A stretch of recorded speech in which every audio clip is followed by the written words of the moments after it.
이 도시에는 정말 특별한 분을 모셨는데요.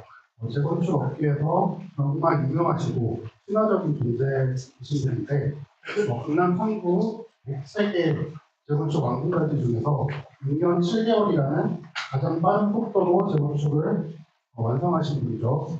BH 아노일즈의 강영수 조합장님을 앞으로 모시도록 하겠습니다. 서울을 준비했고 서울 시립대 환경공학 석사, 건국대 조종산학 석사, 건국대 도시계획이 부동산학 박사를 졸업이 수료하셨습니다. 백호동 성단지를 조합장을 맡으셔서 멋진 단지로 재건축 완성하셨습니다.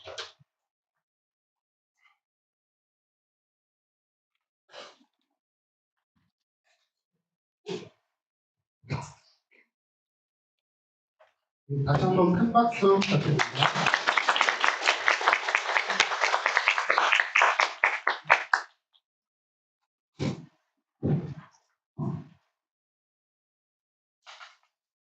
예, 지금 소개받은 개포동 3단지 재건축조합의 장영수 대표 총사님입니다. 원래 그 조합장이라고 하는 타이틀은 조합이 종료되고 나면 그 청산조합으로 전환이 돼서 현재 제 정확한 직함은 대표 총사님이 되겠습니다.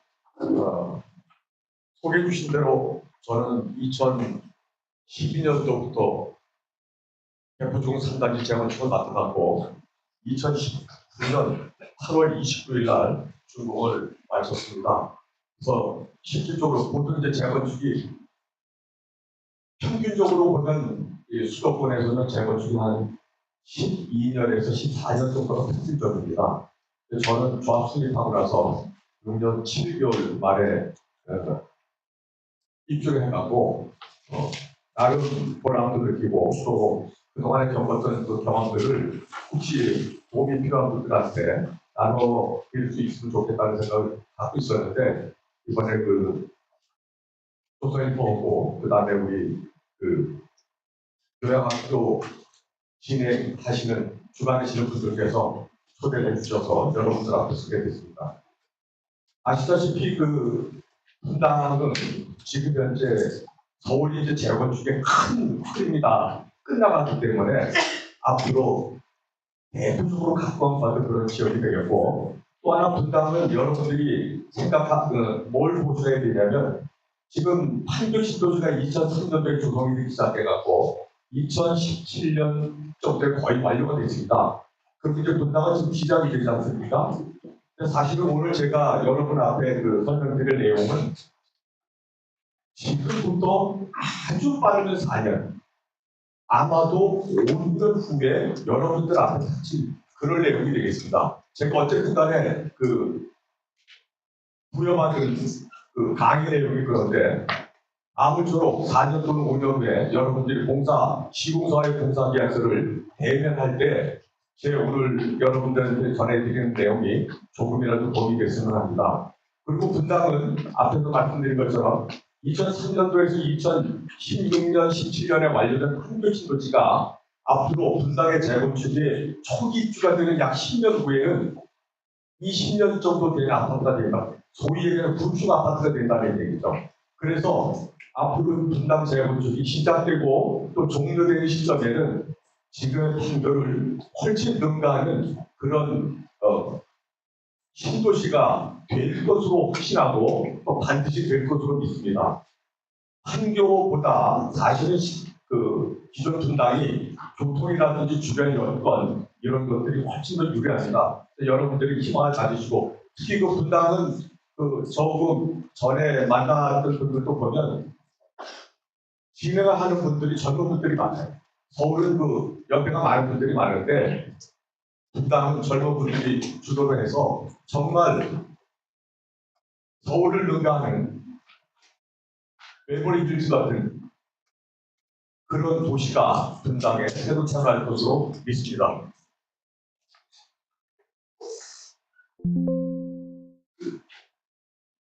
제가 오늘 여러분께 설명드릴 내용은 분당금 창설을 막는 공사 계약서 쓰는 법입니다. 실질적으로 그 재건축에서 재건축 사업비라고 얘기를 하죠. 재건축 사업비 중에서 약 한 70% 내지 80% 정도가 시공비입니다. 예를 들어서 1조 공사다 그러면 약 한 7,500억에서 8,000억 정도가 시공비가 됩니다.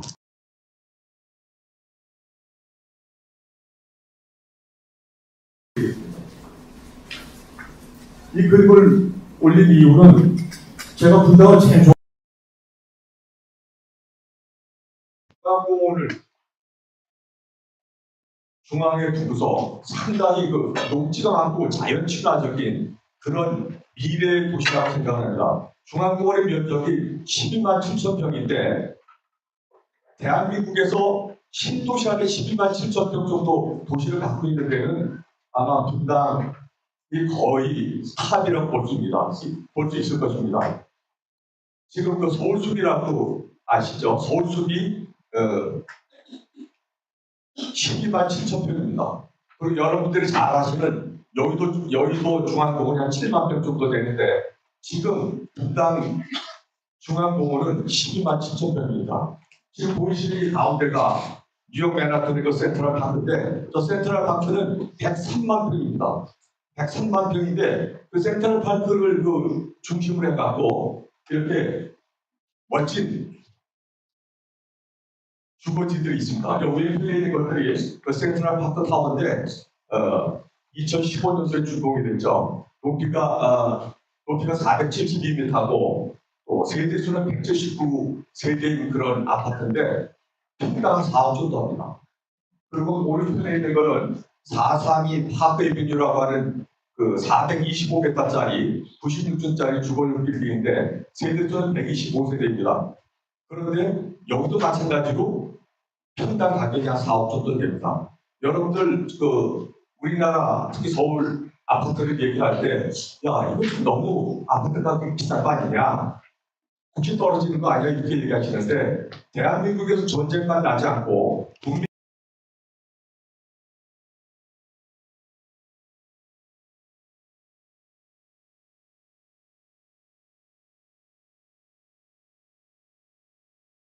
확신하고 이론적으로도 딱 그렇게 분당 신도시가 다 되고 나면 뉴욕의 센트럴 파크처럼 분당의 중앙공원이 대한민국을 대표하는 그런 고급 주거단지가 될 것으로 확신해서 이 사진을 올렸습니다. 공사를 말씀드리겠습니다. 정비사업 공사계약서 표준 유형 그리고 공사계약서 작성기 유의사항 A, B, C, D, E 그리고 세 번째로 재건축 정비사업의 추진시 유의사항입니다. 근데 결론부터 말씀드리면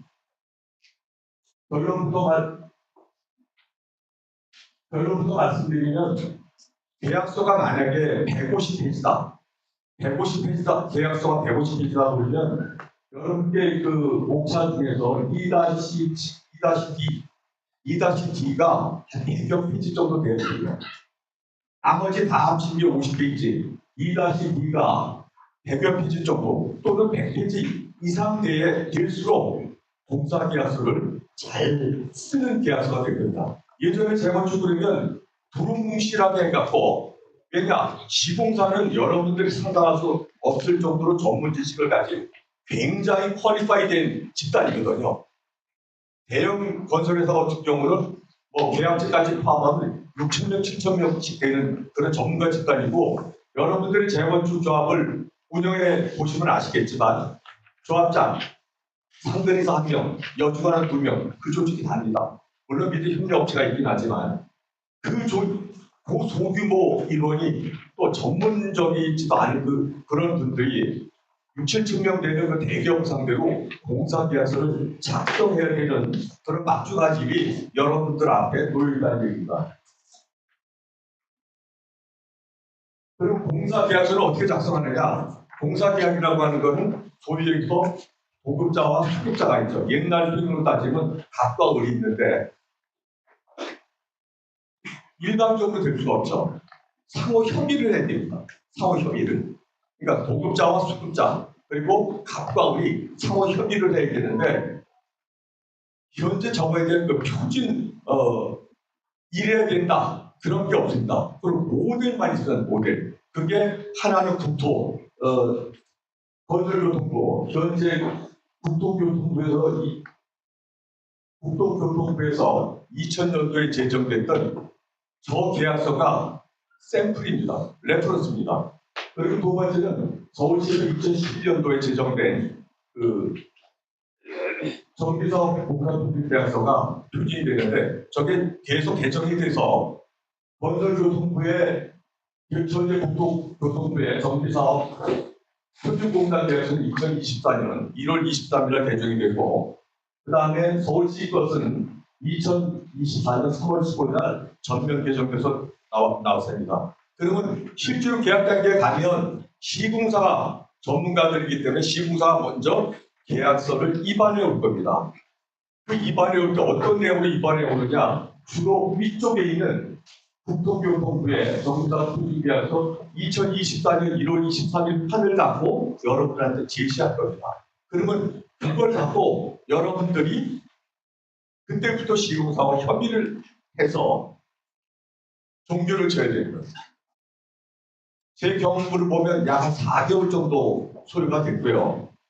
또 저쪽은 워낙에 전문가 집단이기 때문에 그 정신 바짝 차리고 하지 않으면 나중에 가서 아까 그 제목에서 말씀드린 것처럼 분담금 폭탄을 만든 그런 결과를 초래할 수가 있습니다. 무슨 얘기냐면 시공사는 계약한 대로만 합니다. 돈 준 대로만 하고 계약서 대로만 합니다. 그런데 재건축을 추진하는 분들이 또는 조합원들이 어떤 착각을 하냐면 대기업 부자 아니야? 돈 많잖아. 좋은 일 좀 하라고 그래. 이런 생각 하시거든요. 아니에요. 재건축은 비즈니스입니다. 시공사도 이윤이 남아야지 하는 거고 또 해달라는 내용만 해주는 겁니다. 그러니까 계약서에 없는 내용을 추가로 해주는 경우는 거의 없다고 보시면 됩니다. 계약서를 잘 작성하셔야 맨 밑에 빨간 글씨로 쓴 것처럼 단기 품질 공사 계약서를 근거해서 보급인과 수급인이 합의해서 계약서를 작성해야 됩니다. 공사 계약서 작성 시 유의사항을 말씀드리겠습니다. 앞에서 제가 조금 장황하게 설명드린 것처럼 시공사와의 공사 계약서는 전체 정비 사업의 75%에서 85%를 차지하는 확중한 내용을 포함하고 있기 때문에 그래서 조합원 분담금에 결정적인 영향을 미치기 때문에 계약서의 어느 조항, 어느 한 글자도 중요하지 않은 게 없습니다. 두 번째, 시공사의 공사 계약을 원만하게 체결하는 것이 성공적인 재건축의 초석이 됩니다. 그렇다고 해서 졸속으로 계약을 빨리 하는 것이 좋다는 얘기는 절대로 아닙니다. 그 다음에 앞에서 설명드린 것처럼 국토교통부와 서울시의 표준 계약서는 가이드라인이지 법률적인 제한이 없습니다. 그렇기 때문에 시공사가 가져오는 그 계약서를 갖고 여러분들이 여야의 협상을 해갖고 좋은 결과를 끌어내느냐에 따라서 재건축 사업에 성공이 좌우된다고 보면 되겠습니다. 이쪽 시공사에 대한 말씀은 드렸고요. 그리고 조합장은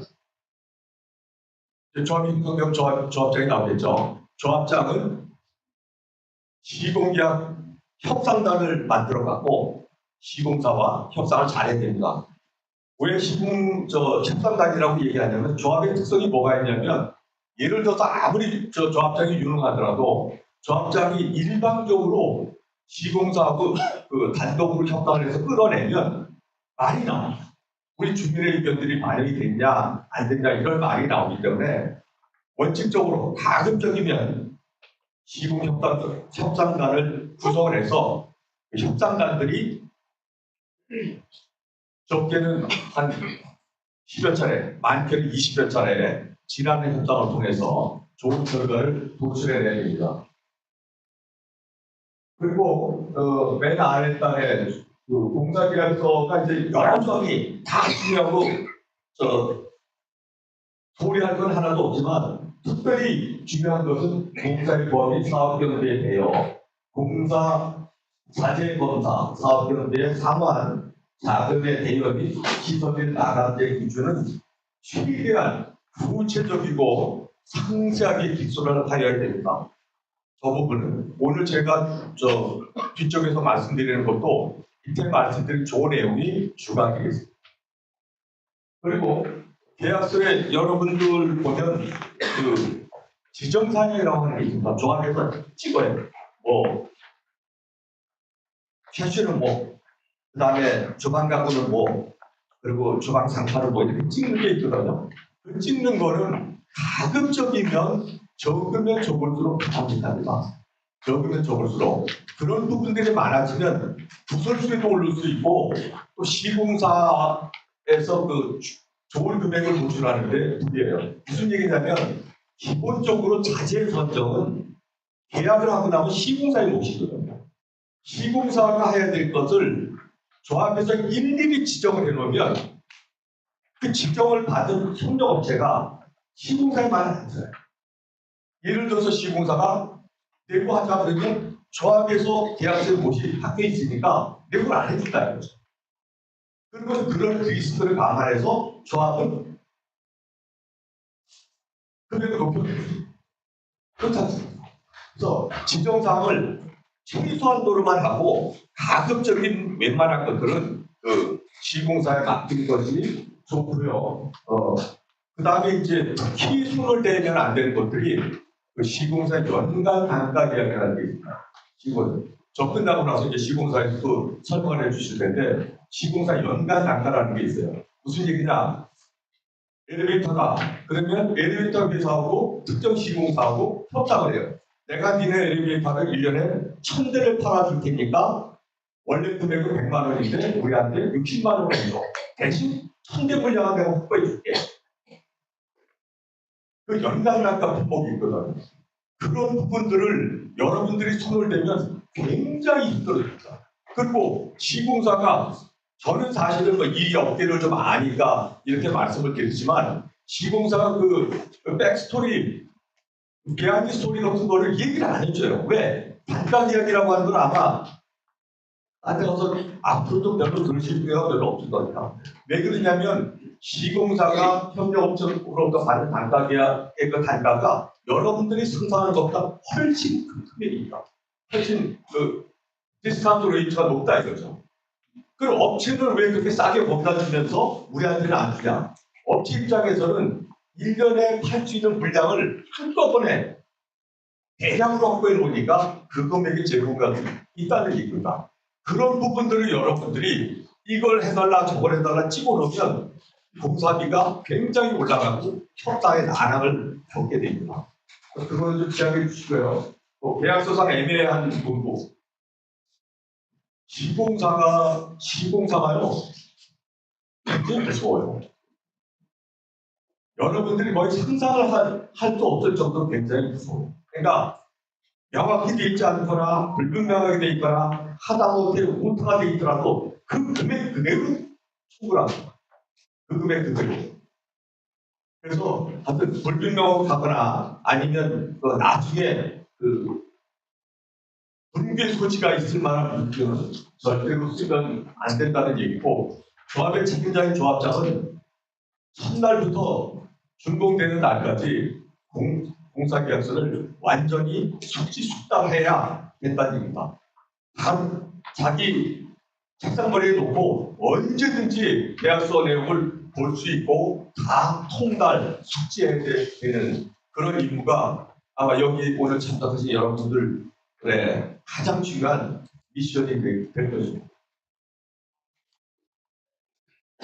뭐라 잠깐만요.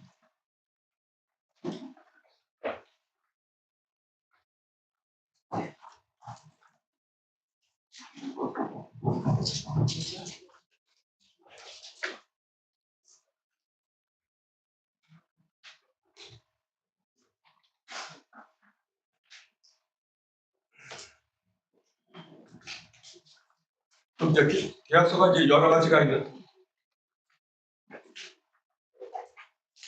그런데 계약서를 본격적으로 들어가겠습니다.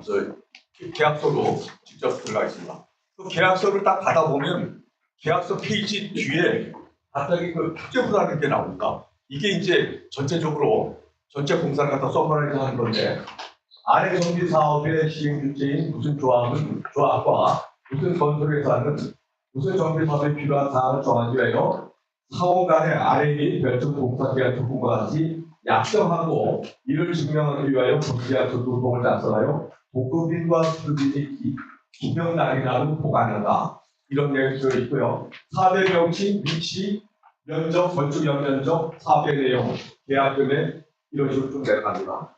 그래서 그 공사 계약금액, 금액, 유계 가액 공사 금액 저기에 보시면 이제 평당 단가가 얼마다. 그러니까 전체 금액이 1조다 그러더라도 평당 얼마다라고 하는 게 저기에 들어갑니다. 평당 얼마다. 근데 실제로 저도 그 엔지니어 제가 이제 대구 엔지니어링에 근무했었는데 엔지니어링에서 한 30여 년 근무했던 제가 처음에 저 계약서 초안을 받아들었을 때는 수천억짜리 공사를 평당 얼마라고 그 접근하는 게 상당히 이해가 안 갔어요. 그런데 어쨌거나 결론적으로 재건축 마당에서는 평당 얼마로 됩니다. 뭐 100이면 100의 조합이 다 그렇게 돼요. 그 이유는 뭐냐면 거두절미하면 아까 말씀드린 대로 조합은 아주 그 비전문적인 전문 집단이고 시공사는 수천 명 되는 전문가 집단이기 때문에 저 방법 아닌 거로는 조합에서 대응을 할 수가 없어요. 그래서 평당 얼마다. 여러분 요즘에 저 재건축 평당 가격 금액이 얼마나 되는지 아십니까? 대략 강남 쪽, 강남구 서초구, 용산구 쪽은 요즘 추이는 한 860에서 1,300만 원까지 갑니다. 860에서 1,300만 원.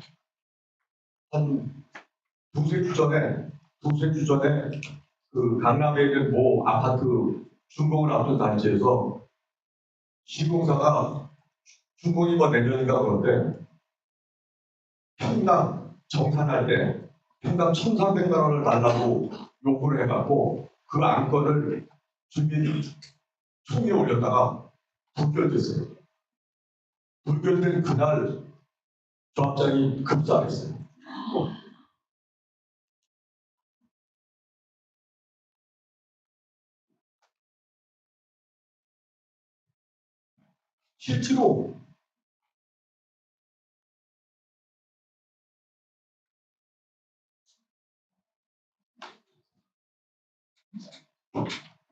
실제로 재건축을 이끌어 가시다 보면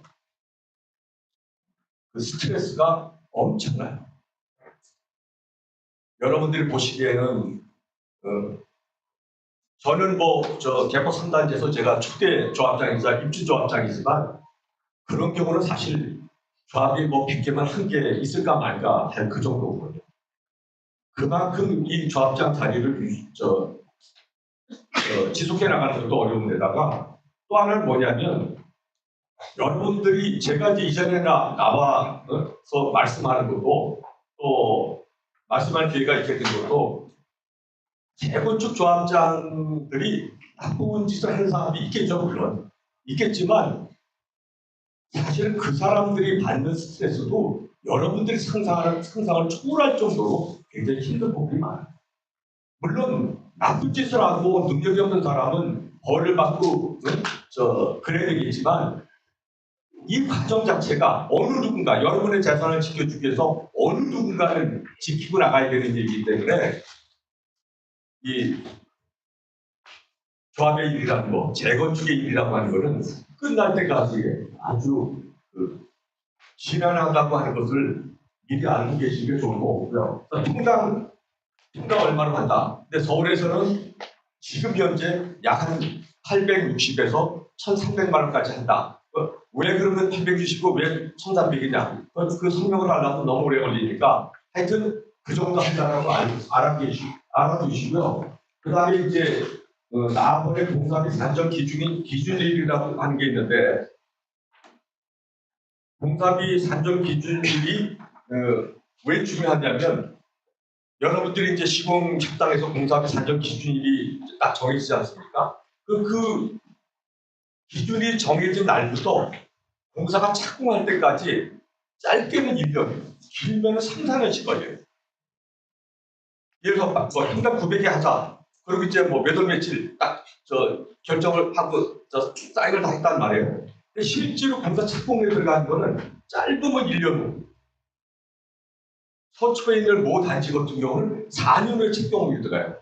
그러면 무슨 얘기냐면 공사비 산정 기준이라서 실제 공사 착공하는 날까지 에스컬레이션을 다 반영해서 집어요. 에스컬레이션. 그래서 공사비 산정 기준이라는 게 중요하고 또 그 평당 단가를 할 때 예를 들어서 뭐 우리가 10만 평, 그러니까 요새 평은 안 쓰지만 10만 평에 뭐 얼마다. 그러면 그 중에 이제 지상층도 있고 지하층도 있을 거 아니겠습니까?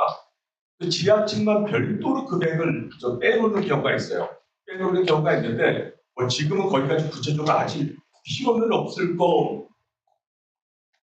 지금 현재는 뭐 기억 안 하셔도 좋긴 합니다만 굳이 지하층을 구분해서 평당 단가를 왜 이 말씀을 드리냐면 지하는 지상보다 공사비가 적게 들거든요. 왜냐? 주로 주차장이니까. 물론 이제 그 지하가 너무 깊게 되면 그 굴착비라든지 이런 게 높아지긴 하지만 어쨌거나 그 저렇게 나눌 법도 있다는 거 하는 걸 알아두시고요. 그 다음에 이제 공사 기간, 실착공일부터 몇 개월이다. 근데 저것도 이제 여러 가지 시공사가 제시하는 거고 또 조합이 받아들이는 거고 그 차이가 많아요. 예를 들자면 실착공일이 어째냐, 뭐 공사 착공 신고일이냐, 또는 2주 완료하고 조합이 그 시공사한테 지시한 공문을 발송한 날짜냐 이런 거를 명문화해서 부착시키게 된다는 얘기입니다.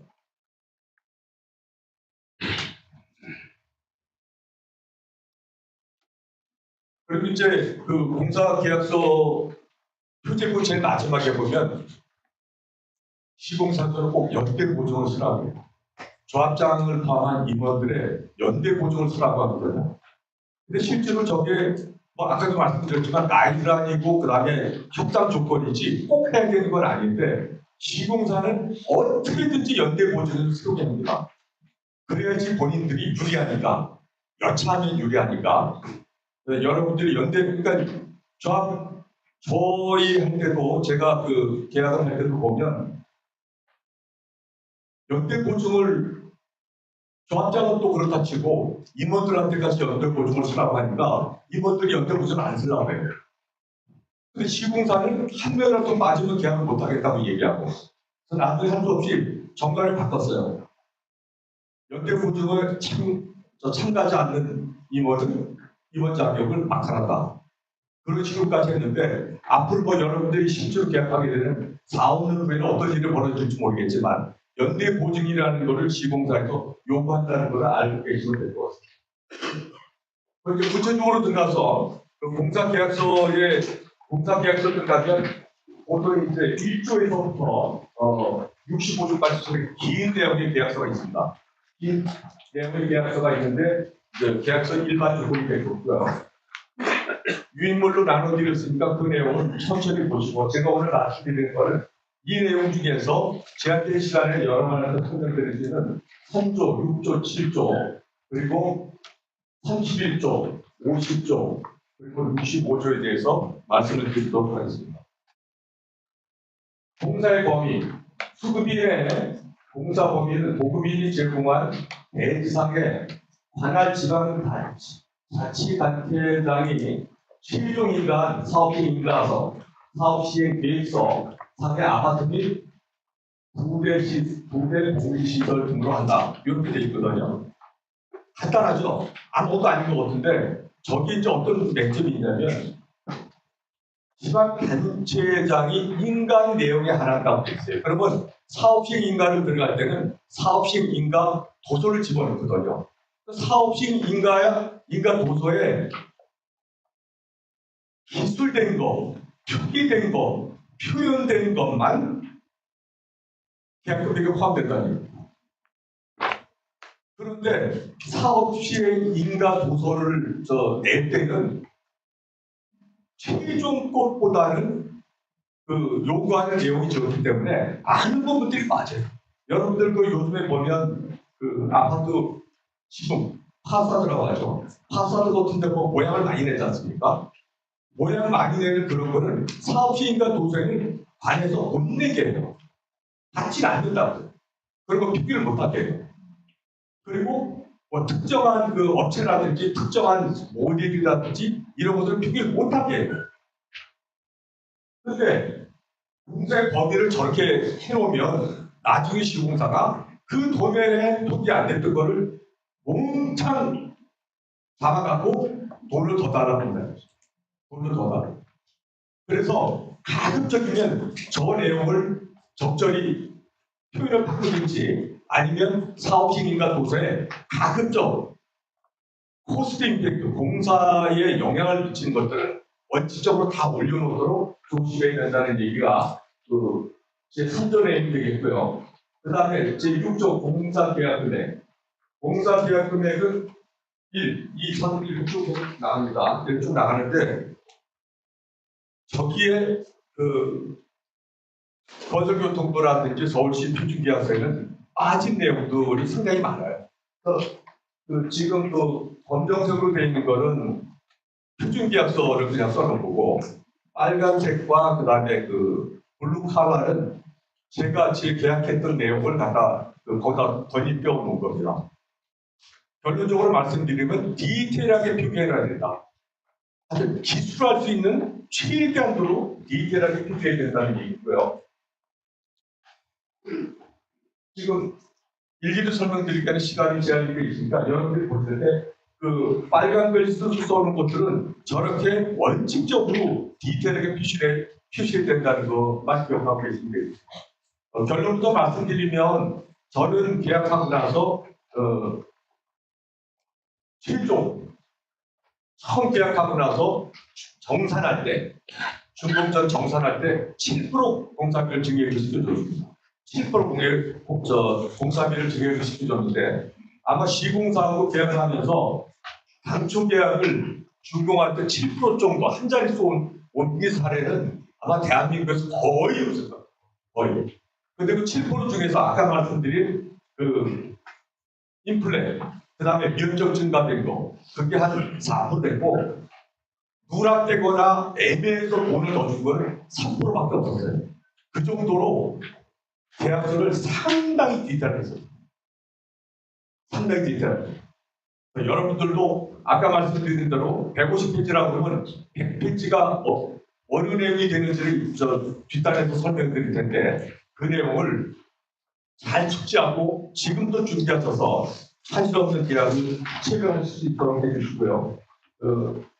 내용이 많으니까 유인물로 여러분들이 살펴보시면 이 뒤에 같은 경우는 뭐 통째로 빠져 있어요. 통째로.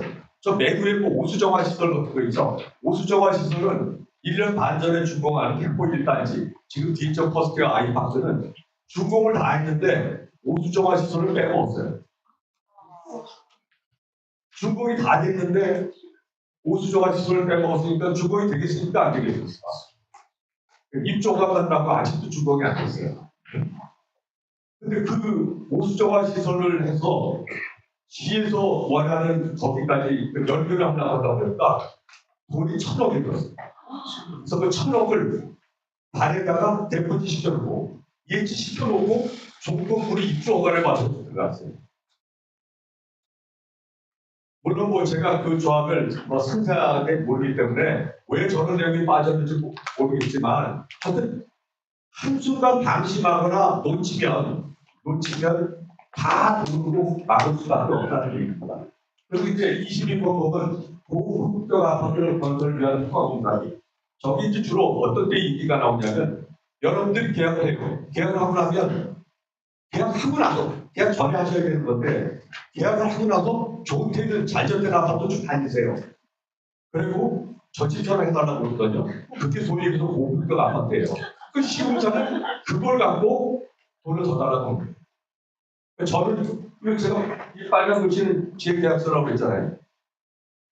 그럴 거를 계약 전에 다 집어넣었다 이거죠. 계약 전에. 그래서 저런 때 계약서에 들어가 있지 않으면 모든 것은 여러분들이 현찰로 분담금으로 집어넣을 수밖에 없다는 것을 명심하셔야 되시고요. 말씀이가 굉장히 많고요. 차차기 오늘 여러분 강의 들으시지만 제가 말씀드렸잖아요. 만날 4년 전에 오늘 후에 여러분 앞에 여러분 책상 위에 놓인 일이니까 대충 오늘 제가 전날에 드리려고 하는 키워드가 뭔지만 기억해 주셨다가 나중에 생각을 하실 때 책장 한번 들춰보시면 될 거로 봅니다. 공사기간도 마찬가지로 실착공일로부터 몇백 개월로 한다. 실착공일이라고 하는 게 공사비가 5천억 되면요 언제가 착공일지 헷갈리는 경우가 많아요. 와서 장비는 돌고 있는데 아직도 착공 안 했다. 왜? 장비는 돌고 있는데 그게 왜 그러냐면 연체료라든지 공사기간 이런 것들이 시공사가 신경을 많이 쓰기 때문에 그렇거든요. 저런 것도 실착공일이라는 말을 어떤 말로 대체해야 되는지를 잘 명심하고 두셨다가 반영하시면 되겠다는 얘기고요. 31조 공사 자재 법상 줄을 있는데 빨간 색깔로 한 게 뭐냐면요. 5천억 1조짜리 공사면 자재가 얼마나 많고 얼마나 많이 들어오겠습니까? 그리고 검사를 조합장 상대리 하나 여쭈어 두면서 물론 협력업체 관리단이나 협력업체 있지만 그게 제대로 안 되거든요. 내 일처럼 안 되거든요. 그래서 저는 요 내용 때문에 공사계약서를 한 달 늦게 썼습니다. 현장에 들어오는 모든 자재는 조합장에 리튼 어플볼이 있어야지 된다. 그래서 현장에 들어오는 모든 자재에 첫 번째 들어오는 입고 자재 뒤에다가 제 사인을 집어넣었어요. 그렇지 않으면 다른 자재가 미처 못 들어오게. 시공사가 저거를 굉장히 꺼려하고 굉장히 부담스러워 했어요. 첫 번째 꺼려한 거는 조합장이 이걸 갖고 특정 업체를 집어넣어서 뒷돈 챙기려고 하는 거 아닌가 이런 의심을 했던 거고 두 번째는 아마 저런 계약서 물기가 들어간 적은 저희 시공사는 현대건설이었는데 현대건설도 처음이었다고 얘기하고 제가 계약한 거 이후에는 지금도 전문가는 억셉트를 안 하는 못하는 걸로 알고 있습니다. 근데 어쨌거나 여러분들이 정말 자신 있게 청렴하게 깨끗하게 할 자신이 있다 그러면 반드시 저런 문구를 집어넣는 것도 고려해 보실 만하다는 얘기입니다. 50조 사업경제 상환. 조합이 설립되고 나면요, 조합은 아무것도 없어요. 사람도 없고, 기술도 없고, 돈도 없고, 아무것도 없거든요. 누가 더 돈을 꽂으냐? 시공사가 대줍니다. 그러니까 빌려주는 거죠, 시공사. 각종 명목으로 시공사가 돈을 다 빌려주거든요. 그 빌려준 돈을 어떻게 합니까? 나중에 받아가지고 필수하겠죠. 필수할 때 필수해주는 순서를 말씀드릴 겁니다. 시공사는 어떻게 하느냐? 시공사한테 가장 유리한 것부터 필수해가요. 예를 들어 V자 원리금부터 달라고 필수해가는 거예요. 그 다음에 공사비, 그 다음에 유이자, 연체료. 그래야지 시공사한테 제일 유리하겠죠. 그런데 조합 입장에서는 어떻습니까? 이자 내고 있는 거, 불리한부터 빨리빨리 갚아야 되겠죠. 저 순서만 기억해 두고 계시면 됩니다. 그런데 협상단이 이끌을 때 저 말이 무슨 내용인지 저게 의미하는 게 뭔지 몰라가지고 저런 부분을 놓치는 경우가 굉장히 많습니다. 그리고 또 저런 부분을 잘못되면 실제로 공사 진행 도중에 조합을 목을 조르는 그런 상황이 많이 발생하기 때문에 공사 사업경제 상환도 유의해서 해야 된다라는 얘기입니다. 그 다음에 자금에 대해요. 자금도 공사비를 확정했을 때 공사비에 포함된 자금이 있고 또 공사비에 포함이 되지 않은 자금이 있거든요. 그런 것들을 다 망라해갖고 어떤 거를 공사비에 포함시키고 어떤 거는 무이자로 하고 어떤 거를 유이자로 하고 그런 것들을 여러분들이 잘 챙겨보셔야 된다. 많습니다. 굉장히. 그리고 조합의 운영비조차도 조합에 돈이 없기 때문에 시공사에서 빌려주거든요. 저것도 그 한도를 정해놓을 때 제대로 정해놔야지. 예를 들어서 공사기간이 뭐 4년인데 3년 하다 보니까 대주겠다고 하는 저 돈이 쇼테지가 났단 말이에요. 그러면 그 다음부터는 시공사가 원하는 유의자로 전환되거나 아주 불리한 조건을 쓸 수밖에 없기 때문에 저런 부분도 디테일하게 잘 보셔야 된다는 얘기예요. 건축 매출을 말씀드리는 건 저처럼 이제 불법 지하 매출 가끔가다 그 신문에 보시면 어디서 공사가 중단됐는데 그 불법 폐기물 처리 비용이 있다 없다 그래갖고 문제가 생긴다는 그 기사를 보신 적이 있을지 모르겠는데 예를 들어서 불법 폐기물 같은 것들이 있는 경우에 그 처리 비용이 뭐 EBC법이 아니라 저 방배 비용 같은 경우 1,000억이 됐어요. 그러니까 폐기물 처리하는 비용만 1,000억. 그러니까 저런 것도 계약서에 그런 것들이 발견됐을 때 어떻게 할 건지를 확실하게 명문화시켜 놓으셔야 된다는 거예요. 지금까지 설명드린 게 150페이지 중에서 50페이지 설명을 드렸고요. 이제 나머지 이 부분이 이제 100페이지에 해당하는 그 부분이 되겠습니다. 이거는 지금 설명드린 것보다도 항목이 더 많기 때문에 좀 빨리 지나가도록 하겠습니다. 여러분들 그 책자에는 1번 건축 일반 마감 및 시설 기준 밖에 소리가 안 돼 있을 겁니다. 2번 인테리어 마감 기준 일부 반칙을 제가 오늘 설명드릴 거고요.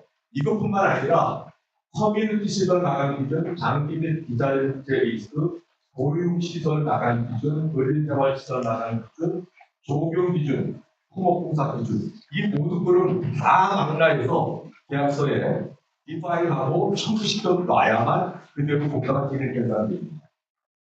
건축 일반 마감 및 시설 기준입니다. 전체 공정 중에서 누락되거나 빠진 것이 하나도 없이 다 기술해야 됩니다. 나는 전문가도 아닌데, 나는 기술자도 아닌데 저걸 어떻게 하느냐. 용역을 주든지 전문가의 도움을 받든지 어떻게 하든지 시공사가 나중에 딴 얘기를 할 수 없게끔 완벽하게 다 기술해야 됩니다. 저기 써 있는 대로만 해줍니다. 안 써 있는 거는 안 해주든가 돈을 더 달라는 거예요. 그렇게 생각하시면 돼요.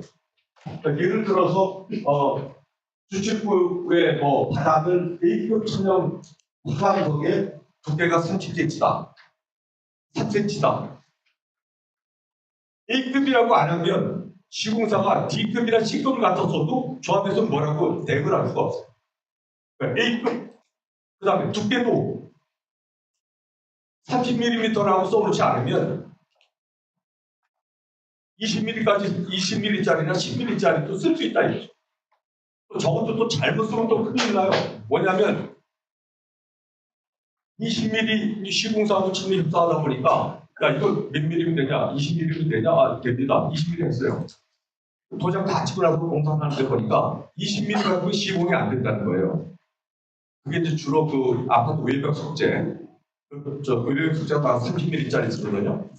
근데 처음에는 이제 전문 지식 좀 적으니까 20mm로 해놨단 말이에요. 근데 뒤늦게는 30mm 아니면 시공이 불가능하다고 얘기하면 그것도 10mm 늘어나니까 돈 더 달라고 해요. 안 주면 안 해요. 안 주면. 그러니까 계약서 있는 대로만 하니까. 근데 그거를 시공사 탓할 게 없는데 시공사 입장에서 당연하거든요. 나는 20mm 적혀도 그 돈으로 너희한테 청구를 했고 그 돈으로 계약한 거다라고 얘기하니까 저런 부분을 잘 하셔야 된다는 얘기고요. 일일이 설명드리 V택배 시스템이다. 야 요즘에 새 아파트 V택배 시스템 다 있지 않아? 아니에요. 계약서에 없으면 안 해줘. 계약서 없으면 안 해줘. 그 다음에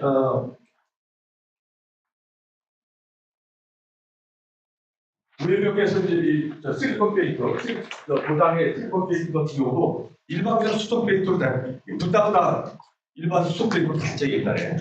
근데 요즘에는 이제 좀 고급진되는 실리콘 페인터를 하는데 저렇게 실리콘 페인터로 도장해달라는 게 명문으로 안 돼 있으면 지금 둘다 옛날처럼 수성 페인터로 그냥 칠해버리면 안 되죠.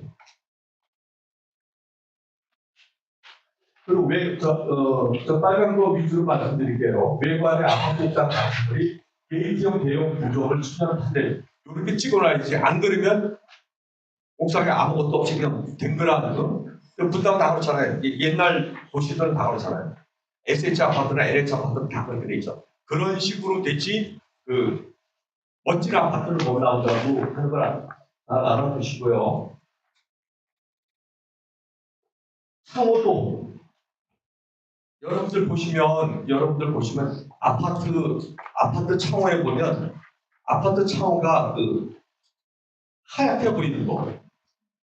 그거는 요 불소 수지 코팅이란 말을 빼갖고 다 하얀 걸 쓰는 거예요. 창호가 제일 싼 게 흰색이 제일 싸요. 거기다 색깔을 입히려면 불소 수지 도장이라고 꼭 찍어줘야 돼요. 안 그러면 하얀 걸 갖다 띄워놔도 얘기할 수 없다 이거죠. 그래서 SH 아파트, LH 아파트 이런 데 한 것들은 창호들이 대부분 다 흰색이에요. 왜냐? 샤시 중에서 제일 싼 걸 갖다 집어넣었다 이거죠. 저는 저 하나하나도 또 유리투개, 여기서도 유리투개 있죠. 저런 것도 굉장히 중요하다 이거죠. 그리고 이중창고 같은 경우는 앞에 유리 있고 뒤에 유리 있잖아요. 앞유리, 뒷유리 다 불소수이라고 써놔야지 앞에 것만 써놓으면 안에는 또 하얀 거로 그냥 그러면 문을 열어놓으면 허연게 보이고 문 닫으면 밖에도 까만 게 보이고 이래요. 거기 어디냐면 저 가락시험 아파트 힐리우시티 가보면 그렇게 돼 있습니다. 밖에 까만데 밖에 문을 열어놓으면 안에 하얘요. 저런 것들 때문에 저거를 시공사는 귀신같이 잡아서 돈을 내라고 하고 돈을 안 내면 그냥 하얀 거라고. 하다못해 방충망 설치도 야 샤시에는 당연히 방충망이 있는 거 아니야? 당연 아니에요. 당연 아니에요. 방충망을 적어놓고 돈을 줘야만 방충망을 씌워줘요. 여러분 미국 가서 예전에 그 쇼핑할 때 보면 카메라 달라고 그러면 덜렁 바디만 받으신 경험이 있으실 거예요. 야 이거만 주면 어떡해? 그럼 야, 또 카메라 달라고 하니까 바디야. 아니 렌즈도 줘야지. 그럼 렌즈만 줘요. 케이스도 안 줘. 카바도 안 줘. 완전히 미국식으로 다 디스크립션을 해야만 되고 또 그래야 나중에 추가 분담금이 발생이 안 된다는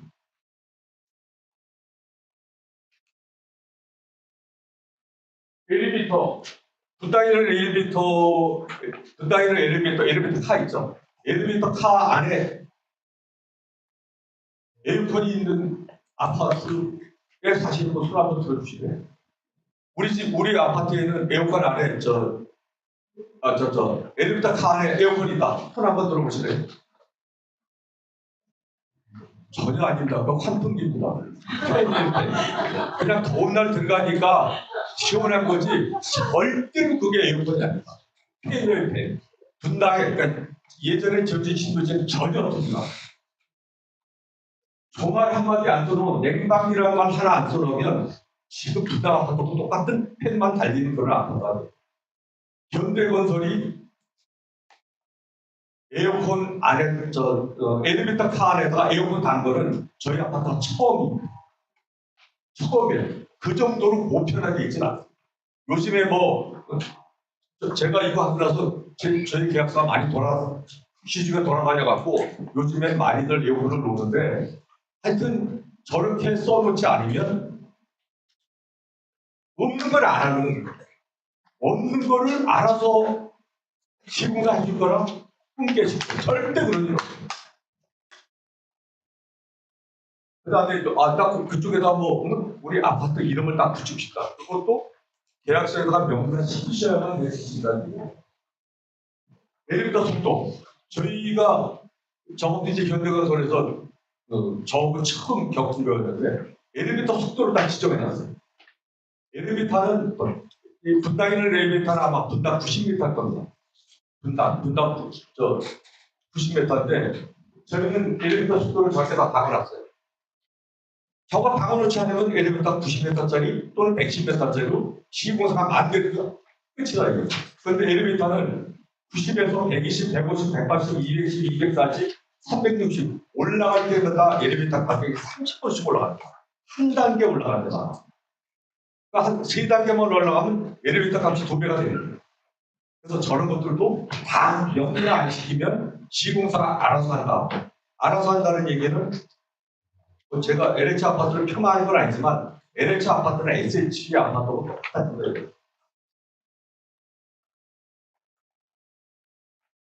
내용이 많으니까 지나가고요. 하여튼 그 주차장 바닥 같은 경우도 다 해줘. 그러면 시공사가 알아서 최소한으로 쌓아냅니다. 그러니까 시공사가 알아서 하는 걸로 끝나는 거고 명문화 시켜서 에어포트 코팅에 뭐 그때를 해라 이런 식으로 명문화 시켜야 내가 원하는 롯데 시그널 갔을 때 그 호텔에 갔을 때 그 주차장 바닥 이런 게 된다는 얘기. 그다음에 이제 분당은 이제 벌써 꽤 오래됐으니까 분당 지하 주차장을 램프 생각해 보면 램프 옆에 좀 대부분 지적을 하잖아요. 저런 것들도 석재를 발라라 또는 슬로맥 들어왔을 때 열선을 따라갖고 가라 이런 것들을 구체적으로 명문화 시켜놔야만 시공사가 해주신다는 얘기입니다. 너무 많으니까 빨리빨리 지나갈게요. 요즘에는 그 아파트 주방에 아파트 주방 쪽에다가 음식물 쓰레기 시설을 많이 해놓습니다. 음식물 쓰레기 이송 시설, 주방에서 곧바로 슈팅하면 가게끔 해놓는데 저런 것들도 명문화 안 해놓으면 절대로 안 하고 제가 이제 어떤 일이 있었냐면 음식물 쓰레기 이송 설비를 해달라고 이제 요청을 했는데 나중에 보니까 음식물 쓰레기를 처리하려면 처리비가 들어갈 거 아니에요. 그럼 어느 집은 1kg 버리고 어느 집은 10kg 버리니까 금액이 똑같으면 안 되지 않습니까? 그래서 제가 세대별로 내가 음식물을 얼마큼 버리는지 계량할 수 있는 장치를 넣어라 그렇게 얘기를 했어요. 근데 나중에 추가비가 들어왔어요. 추가 요청이 들어왔는데 그 요청 이유가 뭔지 아십니까? 계약한 당시에는 그 세대별로 계량하는 게 개발이 안 됐다 이거죠. 기술이 없었다 이거예요. 그러니까 그 비용은 추가로 내라 이거예요. 그러니까 저런 것들도 명문화를 철저하게 해보셔야 될 거라는 얘기입니다.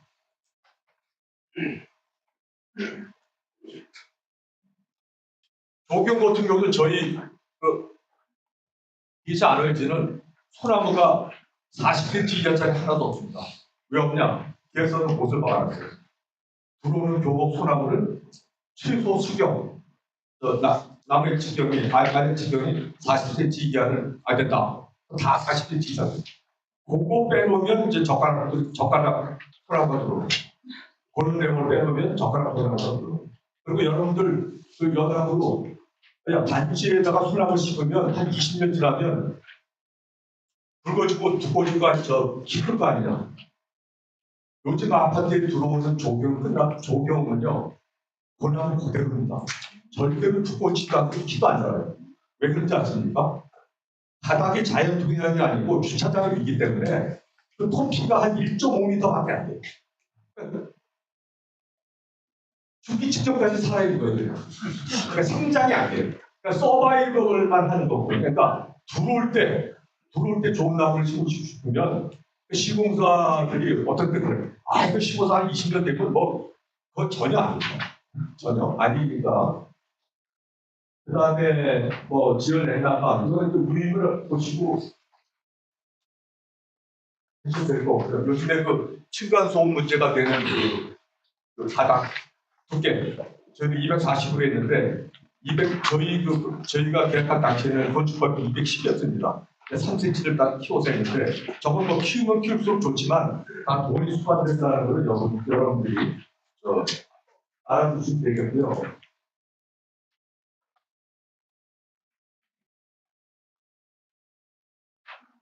저렇게 많습니다. 근데 저는 제가 강연 도중에 말씀드렸지만 제가 배우 엔지니어링에 3년을 보냈습니다.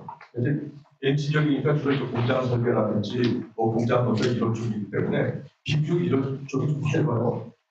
또 평생 한 게 저런 일이니까 그래서 저런 쪽을 이제 제가 직접 주관해서 했는데 누구 도움을 받든 아니면 뭐 아웃소싱을 하든 간에 저런 계약서를 디테일하게 작성하지 않으면 여러분들이 분담금 탁하면 이것도 없다는 걸 염두에 두시면 되겠고요.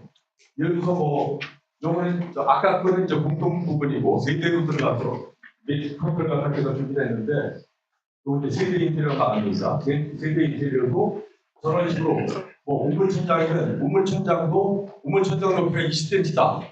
20cm라고 안 써놓으면 뭐 적게는 7cm나 8cm 또는 12cm로 쓰입니다. 그렇게 되면 이제 간접적인 효과가 충분히 안 나오거나 우물천장에 사방으로 안 하고 한 두 쪽 방향만 하거나 이런 일이 벌어지는 거죠. 그러니까 저런 것과 디테일하게 표기하셔야 된다는 말씀이고요. 그 다음에 이제 바닥 같은 경우도 원목마루 해달라. 그러면 원목마루는 가격 차이가 천차만별입니다. 그럼 다른 넓고 이태리산 겨울마루. 그러면 그대로 그 제품도 여기 이제 그 창호 주거는 마찬가지 이고요. 그 다음에 이제 이거는 뭐 저기 계약서를 작성할 때 보시면 시공사가 뜬금없이 계약 조건, 변적 조건을 첨부하지 않아요. 변적 조건. 그러니까 보통 이제 계약 진행 때 이제 본 시공사에서 변적서라고 바꾸는 게 있거든요. 그걸 이제 뜬금없이 첨부시켜달라고 하는데 그걸 보니까 10번 나하고 협의했는데 이제 와서 무슨 변적서냐 얘기하는데 그런 데에 목적이 있을 수 있으니까 앞에 내용하고 겹치는 내용을 굳이 붙여넣자고 하거든요. 굳이 붙여넣자는 얘기는 앞에 있는 것보다 보는 시공사 입장에서 유리한 어떤 내용이 있다는 얘기거든요. 그러니까 그런 부분이 첨부되어 있으니까 잘 살펴보자 라는 의미로 사업실 비율이가 저 글자 하나에 한 300억에서 한 500억 정도 합니다. 좋은 내용이 어떻게 됐느냐에 따라서.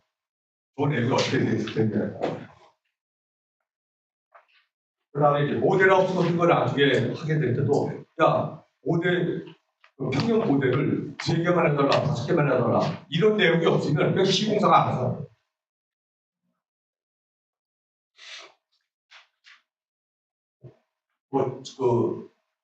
땅 파다 보면 이제 지질조사가 나오죠. 뭐 안방이 나오거나 이런 것들도 결정 조건에서 저렇게 쓱한 줄 집어넣는다고요. 나는 결정할 때 이런 조건으로 했다. 근데 하다가 보니까 안방이 나와. 봐봐. 이 조건이니까 안방 나오잖아. 더 내. 제가 지금 말씀드린 건 뭐 시공사를 악마화시키는 건 아니고 시공사는 있는 대로 말한다. 계약서 내용대로 말한다. 그거를 강조시키게 되는 거죠. 조경공과 마찬가지. 그다음에 뭐 제가 한박된 시간이 이제 얼마 안 남았기 때문에 이 내용을 시간 되는 대로 말씀드리고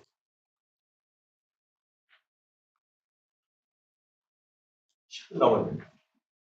10분에 끝내야죠. 좀 봐주세요. 네.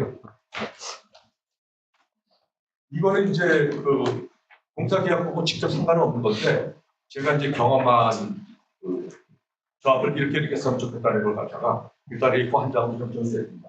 조합장 여러분들이죠. 여러분들이 갖춰야 할 덕목 4가지가 있습니다. 첫 번째 통찰력. 쉽게 얘기하면 제가 말씀드리는 통찰력이라는 건 뭐냐면 여러분들이 내가 조합장에 대해서 이 사업을 추진하겠다 그러면 지금부터 약 10년 후 또는 12년 후 입주할 때 어떤 아파트라는 게 지금 여러분 머릿속에 다 들어있어야 돼요. 시공사의 협조를 받든 설계사의 협조를 받든 외부 조언을 받든 여러분들 머릿속에 10년, 10년 후에 내가 사는 아파트는 이런 아파트를 만들겠다는 게 여러분 머릿속에 지금 들어있어요. 나 몰라. 설계사가 알아서 해주겠지. 시공사가 뭐 어려니 지금 한두 번 적었어 잘하게. 천만의 말씀. 여러분들이 지시하는 거, 여러분이 돈 준 거, 여러분들이 꿈꾸는 것만 실현돼요. 그게 여러분께 말씀드리는 통찰력입니다. 거기에 시선이 이미 가 있어야 되는 거예요. 여담으로 말씀드리면 제가 이제 개포 3단지 할때 그 당시 그 일반 분양을 하는데 평당 5천만 원을 5천만 원 해달라고 요청을 했어요. 바로 옆에 개포 2단지가 저보다 6개월 먼저 했는데 거기에 3,700만 원이었어요. 근데 1,200만 원이 더 비싼 걸 갖고 강남시장에 들어가니까 펄펄 뛰는 거예요. 6개월 간격으로 어떻게 같은 옆에 단지인데 어떻게 이럴 수 있느냐. 그래서 제가 그때 말씀드린 게 옆 사람은 저길 봤는데 나는 저길 봤다가 지향점이 틀린다. 지향점이. 그래도 안 된다고 얘기를 해서 제가 뭐라고 했냐면 그때가 이제 어느 시점이냐면 옛날에 강남구가 최고였는데 서초가 막 치고 올라갈 때였어요. 강남구 담당 책임자들한테 아니 강남구가 언제부터 서초구한테 밀려서 이 모양이 꼴이 됐냐. 그거를 내가 끌어오겠다. 강남구에서 꿈을 안고서 손가락 지시하는 그 방향이 틀려서 이 모양이 된 거 아니냐. 그랬더니 맞다 그러면서 그냥 통과를 시켜줬거든요. 통과시켜줬는데 그 다음에 이제 건설로 듣고 가서 석 달 동안 승인을 못 받아갖고 결국은 4,500만 원, 옆 단지보다 한 850만 원 비싼 금액으로 일반 분양을 했는데 500만 원 줄었잖아요. 줄어갖고 그 500만 원 줄어든 걸 갖다가 저 옵션으로 나왔어요. 예를 들어서 그 이태리 조르가노 마루바닥 같은 경우는 옵션으로 추가기 내면 될 수 있게 실제로 퀄리티는 내리지 않고 또 품질을 유지하면서 그렇게 해줘요. 그래서 제일 중요한 게 통찰력이고 두 번째 추진력이에요. 꿈만 꾸고 나가지는 못하면 소용이 없잖아요. 정확하게 목표 제한을 해놓고 거기를 끊임없이 치고 나가는 추진력이 있어야 된다. 이죠. 저는 제가 그 초대 조합장이면서 입주 조합장 하는 동안 비대위라는 건 한 번도 활동한 적이 없어요. 비대위는 있었어요. 반대하는 한 자리 숫자의 비대위는 있었지만 비대위는 없었거든요. 그 비결이 뭐였냐? 제 속도를 쫓아오지 못했어요. 이거 시비 걸면 저는 저만큼가 있고 이거 시비 걸면 또 저만큼가 있고 추진력이 좋아야 된다는 얘기고 둘 다 좋은데 도덕성 없으면 어떻게 됐습니까? 독점 못 가겠죠. 독점 못 가겠죠. 그리고 전문성. 전문성이라고 하는 거는 여러분들 머릿속에서 나와도 되고 주위의 도움을 받아도 되고 아웃소싱에서 용역을 조사라도 그렇게 해야 된다는 얘기입니다. 그리고 사업 목표는 구체적으로 정확하게 여러분들이 요구하지 않는 거, 여러분들이 꿈꾸지 않는 거를 설계사나 시공사는 어느 하나도 해주지 않는다는 것을 명심하시라 이겁니다. 그리고 사업 진행은 투명하고 공정하게 그리고 신속하게 그리고 이제 초기에 진행을 하다 보면 그 대관 인허가라는 게 있어요. 인허가라는 거 있을 때 절대 인허가권자하고 싸우지 마라. 대항하지 마라. 인허가권자는요 그 도장 하나로 모든 거를 다 할 수 있어요. 삐친 뭐 성남 분당 판교 그런 거 많잖아요. 그죠? 인허가권자가 야 너 이거 해. 그래서 하는 것들이 굉장히 많잖아요. 저 대치동의 음반 아파트 보면 박원순 시장 시절에 박원순 시장 방침이 35층 이상은 절대로 안 된다고 그랬는데 그 당시 추진하는 팀들이 야 내가 책임지고 싸워서 할게 49층 그래갖고 설계비를 130억을 주고 49층으로 설계 다 했어요. 박원순 시장 시절인데 해주겠습니까? 안 해주겠습니까? 지금도 못하겠죠. 지금도 못하고 있는 것까지는 좋은데 못하고 있는 동안 조합 내분이 생겨갖고 막 비대가 서너 개씩 생기고 이런다 이거죠. 그래서 절대로 인허가권자와 맞서지 마라. 그리고 조합 집행부는 어떤 경우에도 협력업체에 휘둘리지 마라. 쉽게 얘기해서 밥 먹지 말고 술 먹지 말라는 얘기죠. 그러니까 실제로 제가 6년 반 동안 입주할 때까지는 거의 수도승처럼 살았습니다. 거의 수도승처럼. 해 떨어지면 일체 그리고 모든 사람 만날 때도 조합해서 하고 그런 식으로 협력업체 하여튼 협력업체 분도 하여튼 이렇게 생각하시면 돼요. 저는 이제 기업에 오래 있었으니까 이제 보통 이제 단순하게 어떻게 생각하냐면 예를 든다면 내가 누구한테 100만 원을 뇌물을 받았어요. 그 문제가 되면 그 100만 원 돌려주면 된다고 생각하거든요. 절대 아니에요. 준 사람은요 최소도 20배 내지 50배를 원해요. 아니, 그런데 말려들면 안 된다. 그런데 그리고 단지 배치 및 투명은 위계 질서가 있어야 된다. 실감은 안 나실지 모르겠는데 단지를 배치하다 보면 잘 배치해야 돼요. 그리고 제일 크고 제일 비싼 거를 무결점으로 해놔야지 밑에 아래 것들이 살아서 전체적으로 단지가 활성화되고 단지 값어치가 올라간다. 그런 얘기고요. 공사 아까 시간이 없어서 디테일하게 말씀을 못 드리겠지만 공사 도급 계약서의 시범의 만족의 기준은 시간을 구체적으로 상세하게 하죠. 앞에 일반 사항이 50페이지라고 그러면 뒤는 100페이지고 저는 100페이지짜리 했지만 여러분들이 할 때는 150페이지, 200페이지 될수록 아비트레이션이 생기지 않는다라는 걸 명심하시고요. 그 다음에 이제 지역 기자재, 공용 가구, 영상영양 설비, 커뮤니티 주방 시설, 도서 같은 것들은 조합해서 직발주하는 게 낫다. 왜? 아니면 예를 들어서 영상 설비도 내가 직발주하면 뭐 하문 파손 같은 걸 갖다 볼 수 있는데 시공사고 네가 알아서 해 그러면 뭐 신일전자 이런 거로 다 갖다 하는 거야. 그런 것들을 그 다음에 저 커피 머신 같은 경우도 뭐 라마는 좋고 또 아니면 뭐 푸치나 이렇게 해놓 조합이 직발주해서 해놓지 않으면 그냥 한 2, 300만 원짜리 갖다 놓고 있다는 얘기고요. 또 정비업체나 설계사, 시공사를 포함한 각종 협력업체를 협조를 받는 건 좋지만 절대로 맹신하지는 말라는 말씀이시고요. 나중에 이제 요즘에 SNS가 발달해갖고 그것 때문에 저 힘들어지는데 가급적이면 실명제를 하는 게 좋겠다라는 말씀을 드립니다. 제가 질문을 받을 시간이 있는지 모르겠는데 있습니다. 네, 전화합니다. 네. 제가 드릴 말씀은 여기까지고요. 시간 허락해 주시거나 어떤 질문이 있으시면 제가 오늘 지금은 현장에서 직접 궁금하신 거 여쭤보시면 되니까 궁금한 점 있으시면 설명해 주세요. 제가 쓰시고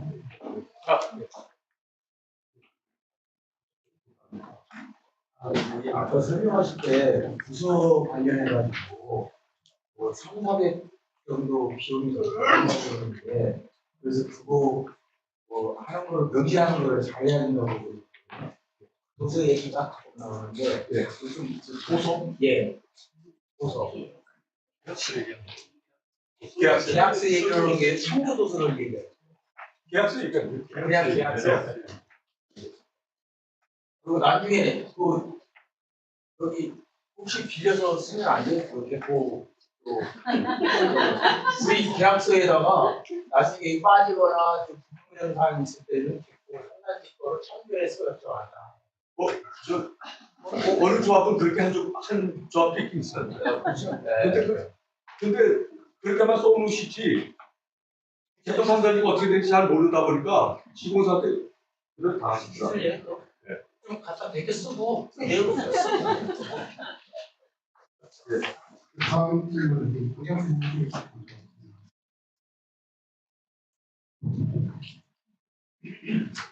네, 그 내용 잘 들었습니다. 그 건설사의 그 임원이신 성공한 조합 제가 들어가지고 분당 추진위원장 고문장을 맡습니다. 몇 가지만 여쭤보는데요.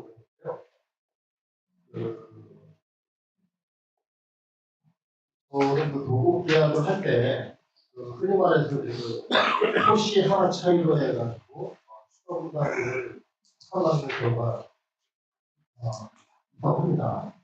이제 여러 큰 것들이 있는데 그다음에 그 실제 사례 지금 하신 조합 같은 경우도 잘 아실 것 같은데 신문기사에 보면 언론에 나온 거 보면 수거 분담이 너무 많이 나서 굉장히 좀 심화됐는데 그런 단지 조합 같은 경우는 이제 계약서, 노후 계약서에 어떤 내용, 어떤 주된 내용 때문에 그런 것들이 그거를 좀 사례를 말씀해 주시고요.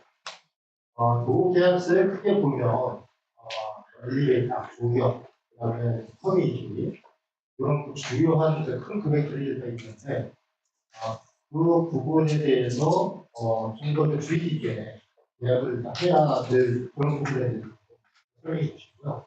마지막으로 건설사의 그 집합 건물의 그 특징이 10년 정도 바뀐다고 해서 2000년도 때는 커뮤니티고 2030년도 때는 또 이제 다른 트렌드를 다 바뀐다고 그래서 시민의 분이 잘 들어가셨는데 혹시 아시는 아시는 그런 내용이 있으면 2030년도 때에 그 아파트 설계를 할 때 커뮤니티 지금 이제 트렌드가 되어 있는 커뮤니티가 아니고 차세대 가정원의 AI라든가 그런 것들이 집합법에 어떻게 이렇게 적용될까 그런 부분들이 공사비 증가되는 거는 이제 두 가지로 설명을 드릴 수 있겠는데요. 제일 큰 거는 일단 계약서에 명시가 안 돼 있기 때문에 시공사가 추가 요구하는 게 한 절반 되고요. 그러니까 그만큼 계약서가 부실해요. 저한테 돌아다니는 계약서가 현재 굉장히 부실하다. 제가 오늘 설명드린 저런 내용들이 대부분 다 수정이 안 돼 있고 누락된 거고 작년, 금년 그렇죠. 우크라이나 전쟁하고 코로나 이후에 있었던 거는 한 가지 변수가 있습니다. 계약서 조항에 보면 반드시 들어가는 게 있는데 산업물가 지수라는 내용이 있어요. 그거에 따라서 공사비를 조정해 준다고 돼 있거든요. 근데 그동안에 이런 우크라이나 전쟁이라든지 그 물류 사태가 있기 전까지는 그게 거의 한 10% 미만이었어요. 그래서 그거로 인해서 돈을 더 주는 경우는 거의 없었어요. 그거로 인해서. 근데 이 우크라이나 전쟁하고 물류 사태 일어나고 나서는 자재비가 실제로 배로 폭등하고 그러니까 그래서 증가된 부분들이 최근에는 많았어요. 근데 이게 정상화되고 그러면 직접 계약서만 잘 쓰면 그 금액을 최소화시킬 수 있고 또 하나 아까 말씀드린 것처럼 계약서 도장 찍기 전에 늘 그 넣으시라 이거죠. 찍고 나서 돌아다니면서 어디 가서 봤더니 좋다고 그거 집어넣어줘 그러고 다 올라가는 거예요. 그리고 제가 저희 DH 아노일주 같은 경우는 다른 아파트 단지하고 차이가 나는 게 뭐였냐면 저희 아파트가 입주하기 전에 시중에서 주목을 받았던 단지가 아크로리버파크입니다. 아크로리버파크는 도에서 커뮤니티가 14군데로 나눠져 있어요. 14군데로. 그러니까 제 판단에는 그때만 하더라도 커뮤니티 개념이 뭐 있으면 되지 그러고 그냥 10군데 남에다 집어넣는 식이었는데 저희 DH 아노일주는 그걸 단지 중앙에다 한 군데다 놔놨어요. 단지 전체의 중간 위치에다 다 몰아놨거든요. 그것 때문에 저희 단지가 주목을 좀 많이 받았고, 그런데 제가 그걸 진행할 때 보면 소위 레퍼런스가 없었거든요. 제가 어디 가서 샘플로 할 수 있는 데가 없었고, 제가 대구에 오랫동안 근무했기 때문에 또 워낙에 우리나라 국민 돈이 5만 불, 10만 불 또는 15만 불 됐을 때 그 사람들이 원하는 라이프 스타일이 뭘까? 예를 들어서 아침에 압구정동 아파트에서 사장님이 나가시는데 6시도 안 돼서 나가신다 이거죠. 어디 갔습니까? 그랬더니 대답 안 하시고 자꾸 가세요. 쫓아가 보니까 호텔 사우나, 호텔 피트니스가 있었다 이거죠. 야, 요걸 우리 아파트 단지에 넣자. 아주머니들 누구 만나러 가신다고 그러는데 어디 가냐고 그랬더니 스카이라운지 간다고 했습니다. 그걸 우리한테 집어넣자. 애들 저녁 때 농가를 나가다 보니까 위험하고 불량견 많아도 가게 된다. 그 치객관을 여기다 집어넣자.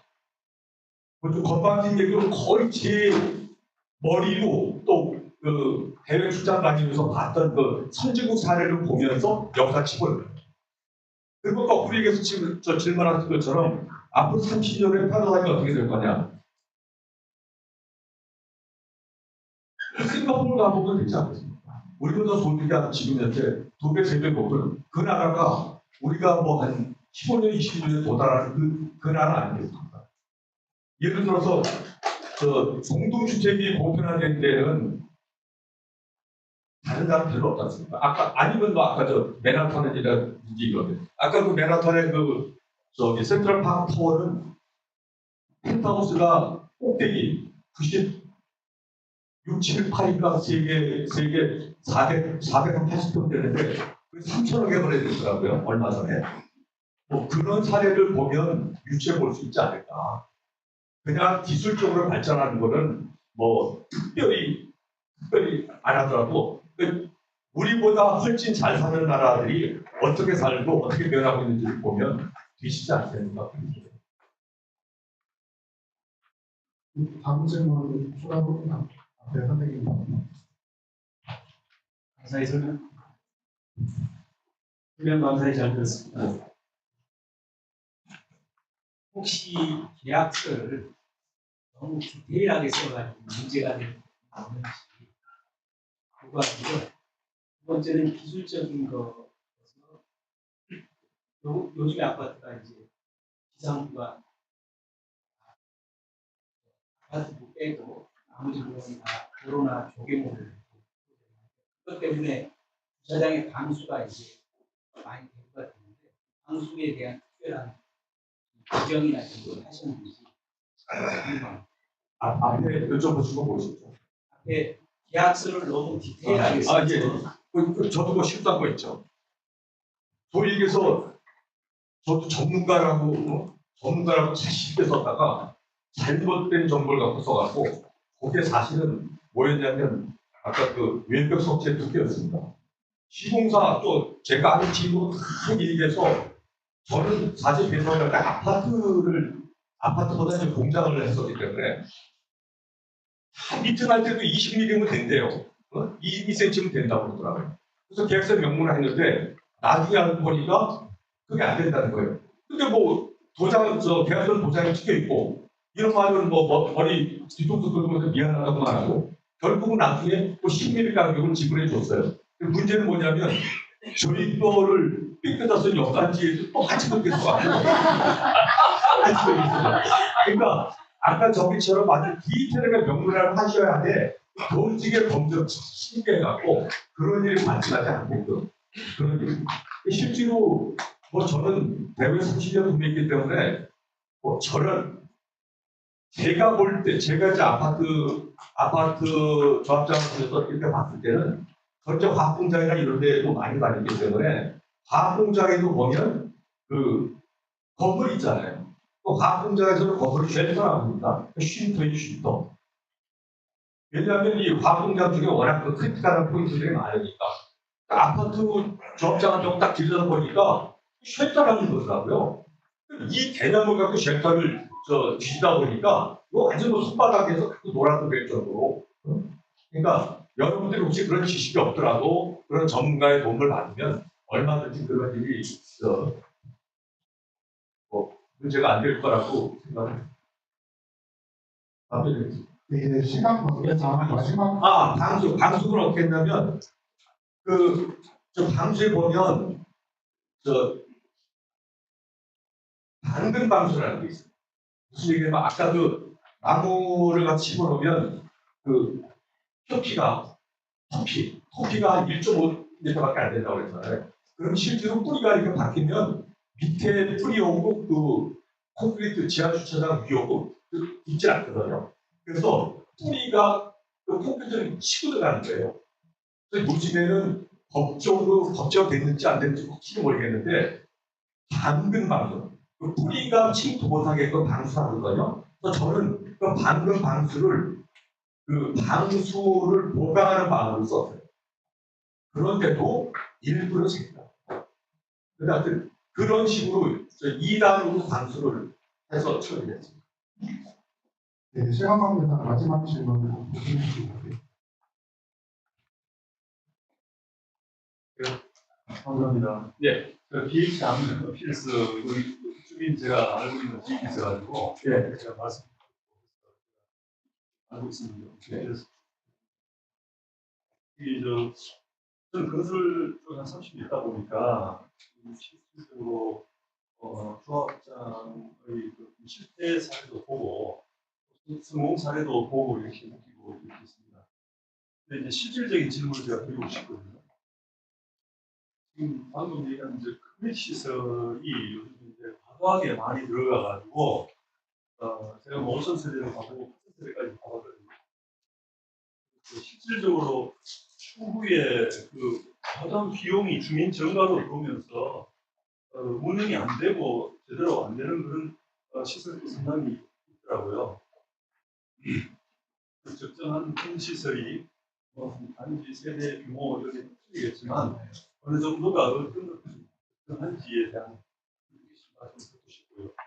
하나는 이제 저희가 지금 현재 예전에는 조합 방식으로만 시행을 했었는데 지금 요즘에 이제 신탁 방식, 신탁 시행 방식과 공공 시행 방식을 단지별로 사실 검토를 많이 하고 있거든요. 저희 단지도 이제 그 스타디를 열심히 하고 있습니다. 근데 이제 저는 정답을 알고 있습니다. 사실. 저는 정답을 알고 있는데 공유하기 상당히 어려운 저는 그런 입장이고 각자가 다 정답을 또 가지고 있습니다. 그래서 이걸 대응하고 이렇게 하거든요. 그래서 조합장님 오셨을 때 과연 단지별로 어떤 선택을 하는 게 도움이 될지 그 말씀을 커뮤니티는 또 말씀하신 것처럼 그 세대 수 갖고 커뮤니티를 정하면 안 되고요. 그 뭐 제 생각입니다만 세대 수 갖고 정하면 안 되고 소득 수준 갖고 해야 됩니다. 소득 수준. 예를 들어서 저 서울시 외곽에다가 수영장 논다, 스카이라운지 논다. 한 6개월이면 다 붙었습니다. 그러니까 그런 돈을 아까워하는 분들한테 그런 집이나 그런 걸 놓으면 안 되고요. 저희 아파트 같은 경우 세대수가 1320세대인데 사우나를 하루에 1200명 겁니다. 1320세대인데 1200명이요. 그러면 사우나 오는 분들은 사우나 아까 그냥 가는 분도 계시지만 저 북카페라든지 아니면 카페테리아라든지 이런 쪽도 다 다니시거든요. 그러니까 예를 들어 분당도 실질적으로 그 커뮤니티 시설을 어떻게 할 거냐에 따라서 지역적으로 굉장히 가격 차이가 나잖아요. 저희 아파트하고 옆에 있는 아파트하고 43평짜리가 10억에서 15억, 저희 아파트가 똑같이 옆에 있는데 그럼 50평짜리는 거의 20억 가격이 차이가 나요. 근데 그 동네 사람들이 하는 얘기들이 다 있거든요. 그래서 그 커뮤니티 같은 경우는 전체적으로 보면 커뮤니티, 저희가 1000세대 이상 아파트 중에서는 현재까지는 DHR가 제일 넓습니다. 2평입니다. 통당. 그리고 저 원베일리가 1.37, 그리고 보통은 한 1.4에서 1.5 정도 돼요. 근데 커뮤니티가 세대당 몇 평이다가 중요한 게 아니라 또 사이즈도 중요하거든요. 예를 들어서 식당은 텅텅 비고 사우나는 좁고 뭐 이런 식으로 원베일에서 하면 안 되고 아주 적정선을 갖다 잘 정해서 해야지 이제 실패 사례가 없고, 또 이제 스카이라운지 같은 경우는 저희 같은 경우 이제 전방용 엘리베이터가 있어갖고 밖에 튀면서 가거든요. 근데 서초 그랑자이 같은 경우는 또 낮은 엘리베이터가 있다가 그냥 밀실 같은 데 올라간다고. 근데 올라가 봤더니 면적도 조그맣고 올라갈 것도 없다 이거죠. 그러면 실패한다 이거죠. 커뮤니티 같은 경우는 반드시 정부가 도움을 받아서 그렇게 하지 않으면 실패 확률이 높고, 근데 뭐 분당은 제가 보기에는 입주할 때 되면 당연히 확률을 능가할 거기 때문에, 그리고 그때 가서 또 이제 강남도 노후화가 될 거 아닙니까? 앞으로 이제 강남 재건축은 강남의 그 새로 지은 아파트 재건축은 10년 내지 100년 후에나 재건축할 겁니다. 그러면 중간에 이제 분당이 그 위상을 가져올 수도 있는 거니까, 그때 대비해서 어떤 커뮤니티를 조성하느냐, 그게 중요할 거라고 보고요. 뭐 신탁이 좋으냐, 조합 방식이 좋으냐는 뭐 결론만 말씀드리면, 저는 아까 말씀드린 대로 목표가 정확하고 그 오너스 리ኳ이먼트가 확보한다 그러면 당연히 조합 방식 제일 낫죠. 근데 한 꼬라지가 보니 중간도 못하겠다, 그럼 신탁이 낫죠. 그러니까 저는 신탁 방식으로 하면 어떤 경우도 70점짜리 이상 작품은 못 나올 거라고 생각하고 있고, 조합 방식은 뭐 50점에서 100점짜리까지 나올 수 있는 방식이라고 생각합니다. 대신 어떤 사람이 어떤 꿈을 갖고 어떤 목표를 정해서 가느냐에 따라서 상대가 달라질 거라고 생각합니다. 공공 시행 방식의 이제 효용성이 많이 높아지고 있거든요. 예전하고 틀리게 소부분담. 네? 최근에 공공 시행 방식이 네. 굉장히 효용성이 높아지고 예전하고 틀리게 이제 효용성이 높아지고 있습니다. 방식이. 그래가지고 그 부분에 대해서도 한번 조합장님 의견 한번 좀 들어주세요. 저는 사실 그 부분은 뭐 깊이 생각은 안 해봤고요. 근데 기본적으로 저의 생각은 뭐냐면 조합 방식은 주인이 나가야 되죠. 또 공공 방식은 유능한 다른 사람이 해주는 거니까 실제로 나만큼 해야 되겠다 이거예요. 그런데 나라 내 이웃들이 하는 게 기대에 못 미치겠다 하면 오히려 그 하는 법이 안전하죠. 그러니까 사실 지나고 보시면 여러분들 다 지나고 보시면 여다 조합장 하신 분들이지만 사실은 그 재건축은 성공의 요인의 한 98%가 조합장한테 다 있어요. 어떤 조합장이 어떤 목표를 갖고 어떻게 가느냐가 다 달려 있어요. 뭐 거기 이사회들도 다 있지만 그만큼 조합장의 역할과 이런 것들이 상당히 중요한 부분입니다. 시간 관계상 이제 다음 단계 넘어가겠습니다. 생생한